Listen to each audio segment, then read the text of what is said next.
Akin. That's all that ever seemed to come out of Dr. Stone's mouth. The professor had developed somewhat of an obsession with the enigmatic pharaoh and his long-lost treasure. There had been whispers amongst members of the Antiquities Department and amongst those in academia that the good doctor had lost his marbles obsessing over the obscure pharaoh and his lost loot. His archaeological campaigns searching for the tomb had become legendary. Weeks, sometimes months, the professor would roam the sands and canyons, high and low, searching for his white whale. Though he had not found his muse, the professor had not come out of his expeditions empty-handed. The workers' and slaves' quarters had just outside of the temple complex, the outcroppings of an ancient settlement, tombs of high priests, a prince, a queen, along with countless artifacts ranging from pottery, statues, carvings, gold, jewels, the works. Despite the success, the professor hungered for Akin. The pharaoh had gained legendary status for the great wealth and power that he had brought to the kingdom, along with his mysterious death and secret burial site that was kept secret to protect the king's treasure, his body, and some would even say his spirit and soul. The king's death had happened under mysterious circumstances. It was said that he had suddenly dropped dead during a dinner banquet celebrating his 30th coronation. There had been whispers that he had been poisoned by either his queen, one of his concubines, or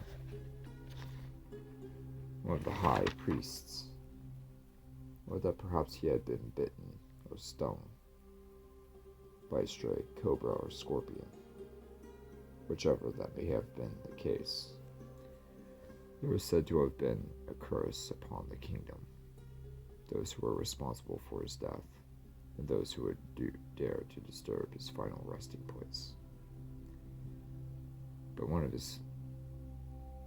of his loyal high priests who had been disillusioned by the king's death and the shortcomings of the falling administration. Legend has it that the pharaoh had been buried in an elaborate underground burial chamber in the middle of the desert, far from civilization, in order to avoid triggering the curse. Miles of chambers, corridors, thousands of tons of gold, jewels, diamonds, treasures in a gigantic main burial chamber in which the pharaoh had been laid to rest. The curse is said to be guarded by the gods and to be initiated upon those who stumble upon it and disturb the king's resting place. Dr. Stone had chalked the whole thing up to nothing more than mumbo-jumbo. That's just an old wives' tale meant to scare away tomb robbers, nothing more. Though, on one occasion he did remark of how unusual it was for a pharaoh as powerful as Akin to be buried in an obscure and secret location instead of in the Valley of the Kings like his other 18th dynasty counterparts. Dr. Stone had long fantasized of finding the mysterious site, along with all of the vast riches that came with it. If only, he would always say. All of a sudden, the lead, a small caravan of French joyriders and Range Rovers cruising through the open desert, had just stumbled upon an obsidian structure jutting out from the sand. The amateurs tried searching out the nearby quadrant for any more artifacts, but with no success. The find was submitted to the Egyptian Antiquities Department and had been displayed in the National Museum. The statue was incredibly unusual, though it held the conventional ancient Egyptian aesthetic. There had never been a statue of this kind found before. The subject was likened of a powerful pharaoh, the top half being of a man, and the bottom half being of a crocodile. Polar opposite of how the god Sebek is depicted. What really got Dr. Stone and my own attention was the facial features of the pharaoh, along with the hieroglyphics on the statue, both being attributed to Aken himself.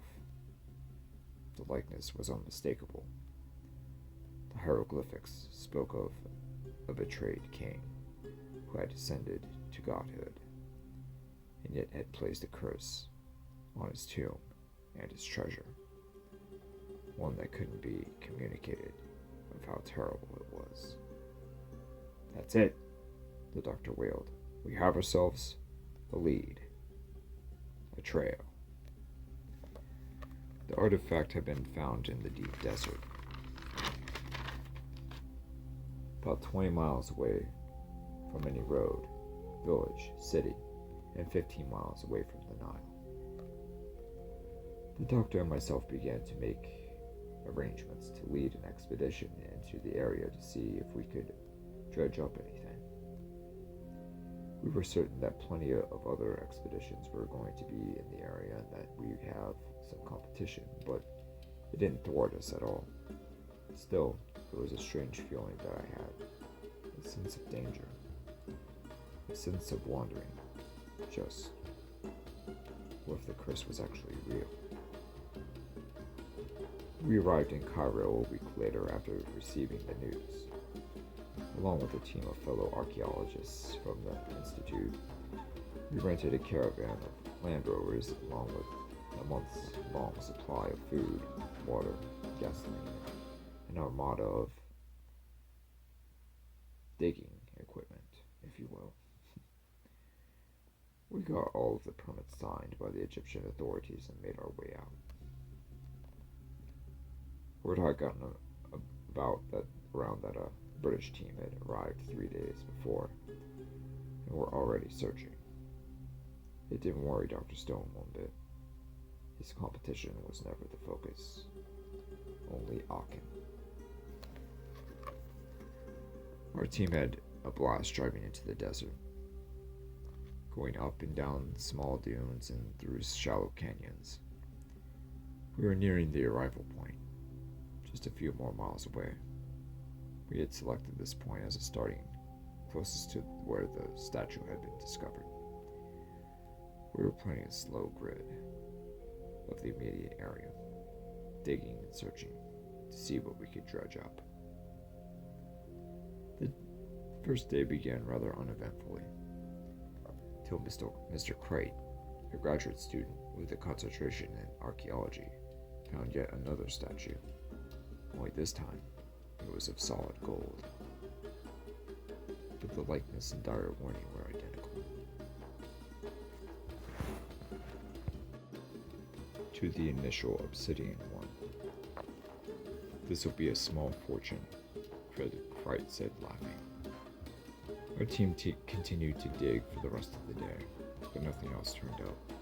Our team gathered around the fire to converse about the curse, the incredible country we found ourselves surrounded by, the great fortunes that we will have when we found Aken's tomb. Those were going to be some quality goods once we unearthed the place. Seas of gold and artifacts one can only dream of, I said. "Amen," yelled Jones.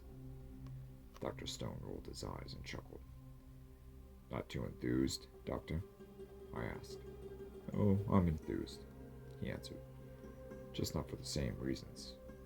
"But I thought you were giddy about the gold." "No, not really."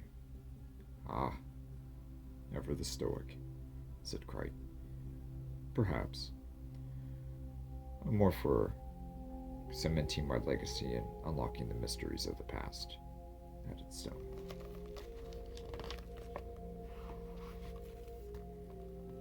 "You have a point," I conceded.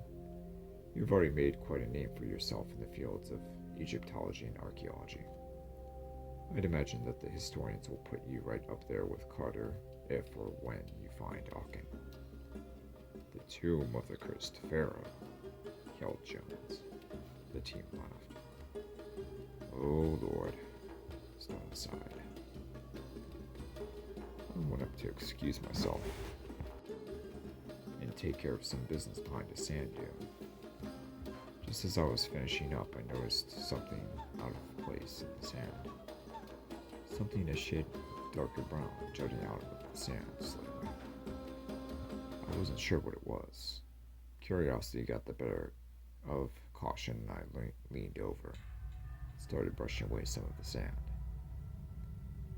It was a point of a long, almost cylindrical thing that, oh no, another tip, and another, and another. Dear God, I whispered.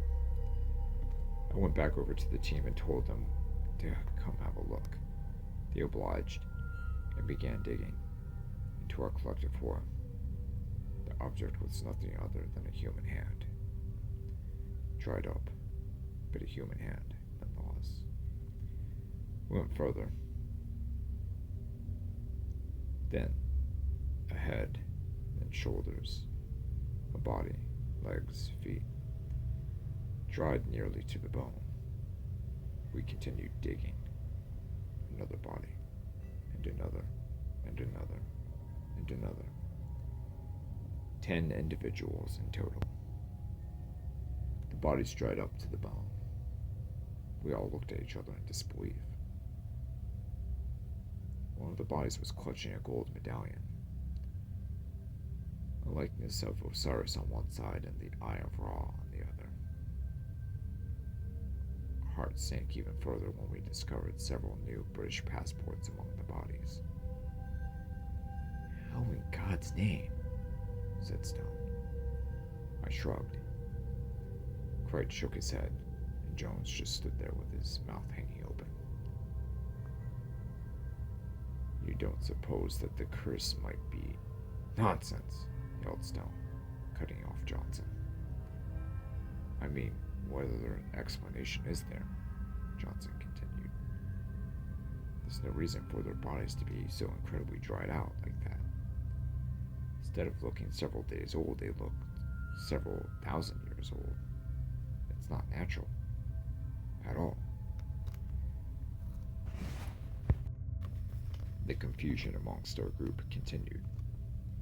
Either way, we need to report this to the authorities, right now, I said. Just as I myself and Stone began to make our way to the vehicles to get the satellite phone, it hit. A freakish, sudden gust of wind came roaring upon us, right down on us. Sharp, sudden. Well over 100 miles an hour, oceans of sand began to come. Left, right, sideways, up, down, sand everywhere. Stone yells for everyone to get into their tents, and we listen. The tents were strong, heavy-duty equipment built to withstand hurricane-force winds. For how long was the million-dollar question? I shook my head. Have you ever heard of anything like this before? I asked Dr. Stone. No, never, he answered.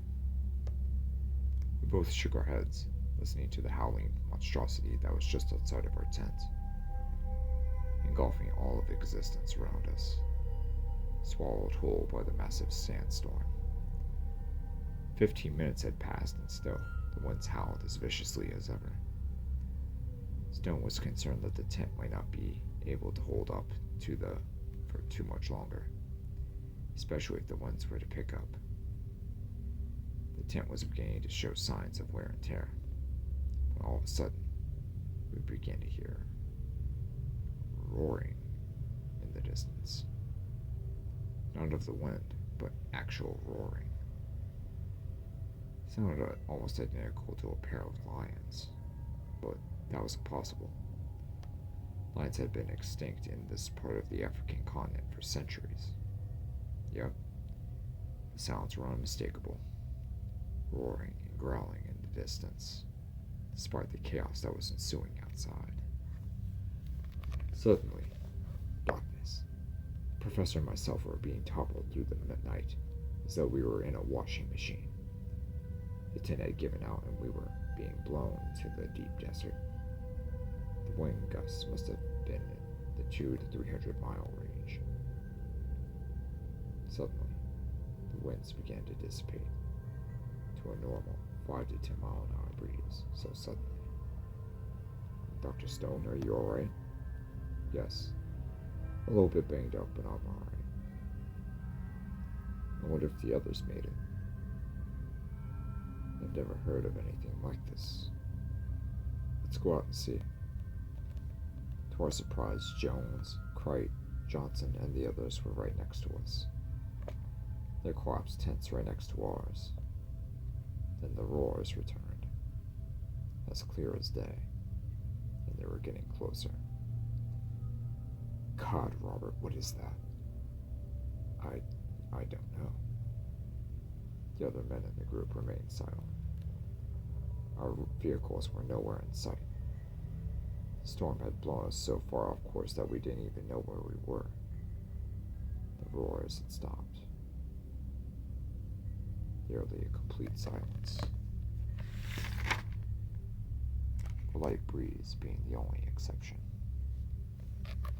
Silence. All of us peered around, looking for any signs of anything unusual. You could nearly hear a pin drop. Suddenly, Jones and Craig were dragged off, as though they had been sucked down a vacuum. The rest of us hopped up. Several seconds, no sounds. And then the sounds of bones breaking and flesh ripping filled the air, along with a faint low rumble of growling. We had nothing to defend ourselves with. We all looked at each other. Slowly, we began to get up.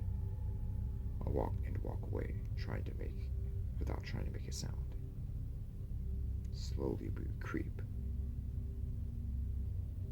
The feasting stops.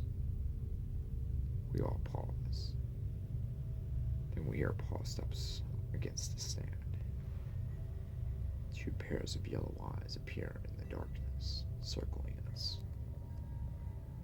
We form a tight huddle around each other and begin to move simultaneously. The growling deepens. The eyes come nearer and nearer, becoming daring. Sweat begins to drip down my back.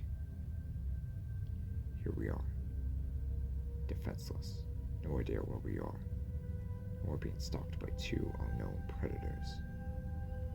Now, silence. I could hear my heart beat in my head. A flash of black, and Crite was no more. Panic-stricken, the remaining survivors run for it, up and down and through the dunes. Another pounce. Another suffocated scream. And another, until it was only Stone, Johnson, and myself. We ran and ran and ran for what seemed like an eternity. Suddenly, all three of us fell into a deep, hidden hole. Down and down we went, down into the darkness. We land. Luckily, Stone had a spare headlamp to light the way through the darkness. We go through tunnel, just large enough for several people to fit through. Then, the tunnel expands into a large corridor, adorned with a solid gold gateway, over 20 feet high, covered in hieroglyphics. We wander into the chamber, a doorway with a small lever. Stone pulls down, and the doorway starts to open. The labyrinth continues down a long, gold-encrusted hallway. Images of Horus, Osiris, the king rising to the stars, going through the afterlife. His enemies being judged before the scales of Mayat. We go deeper. And another opening, only this time a vast space filled with golden artifacts appears right before our eyes. Chariots, swords, spears, statues, golden columns supporting the chamber, golden chests adorning countless gold coins, a treasure beyond compare. Johnson and I's eyes are fixated on the obscene amount of gold, but Stone's eyes are fixated on the dead center of the large room, an enormous sarcophagus in gold, the king's final resting place. The doctor marveled and gazed, tears dripping from his eyes. In a state of absolute ecstasy, Awakens, he muttered softly. The doctor's hands ran across the length of the sarcophagus, astonished. Finally, he whispered. Stone's hands wandered over to a latch on the top of the sarcophagus. A pull, and the coffin began to open. The first layer, and the second, and then the solid gold burial mask covering the head of the body of the long-deceased king. The doctor's fingers glazed over the fine gold of the mask, until finally removed it from the head. It was almost as though a strained breath of life had gone through the chamber. A terrible, withered arm shoots up from the coffin and grabs the doctor by the throat. Stone tries to resist. The grip is locked in. Slowly, the skin begins to dry and breaks off from his body. He was being dried up slowly and turning into dust right before our eyes. Help me. Johnson and I could only look on in shock. Slowly, his skin peeled off and dried. Then his muscles and bones, and then nothing. Just dust. Johnson and I stormed off into the hall, running as fast as we could. I've never ran so fast. We hear a wicked laugh behind us in the tomb chamber, all the while trying to process what I had just witnessed. We fall suddenly. A trapdoor down into an underground water source. We try to swim to a shoreline. The Nile? I think to myself.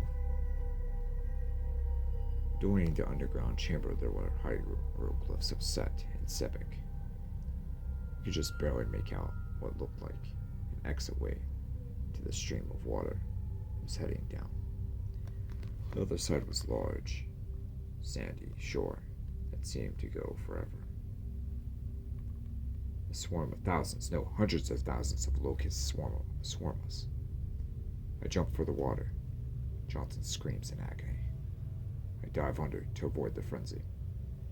High-pitched screaming continues for several seconds.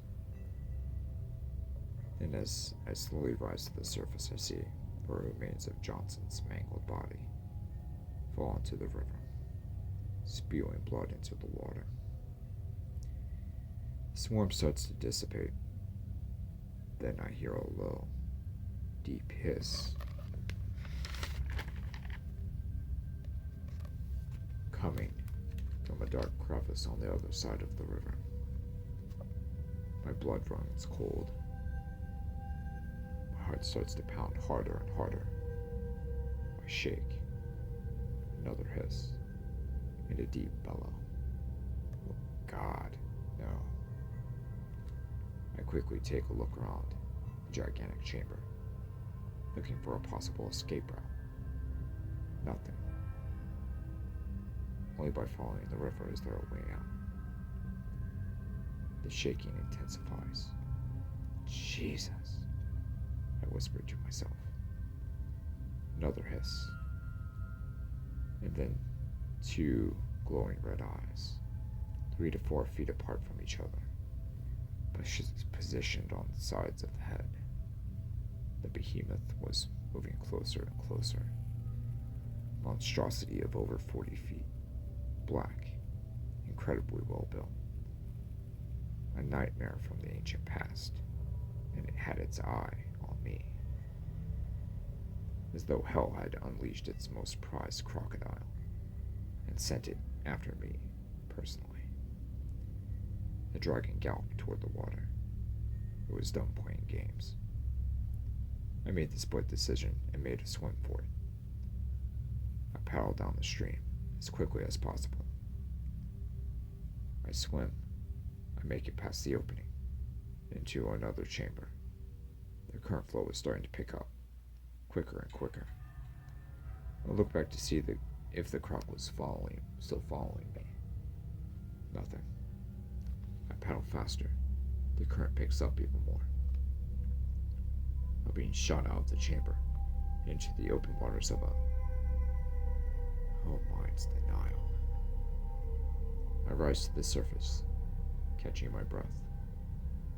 I'm free, I think to myself. I have another look around. No crocodile. I have a look around and notice a small herd of hippos on the bank next to the shore line, next to some sawgrass and reeds. Hippos aren't supposed to be in this part of the... I shake my head. I begin to paddle to the opposite shoreline when I notice something up ahead of me.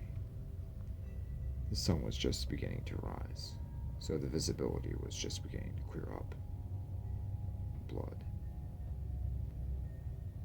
A lot of blood. A lot of blood beneath. A severed hippo's head drifts right by me. Jesus! I paddle frantically. Just as I reach the shoreline, the current begins to pull me back in.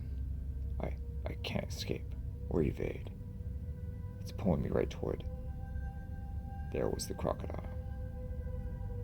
Now at the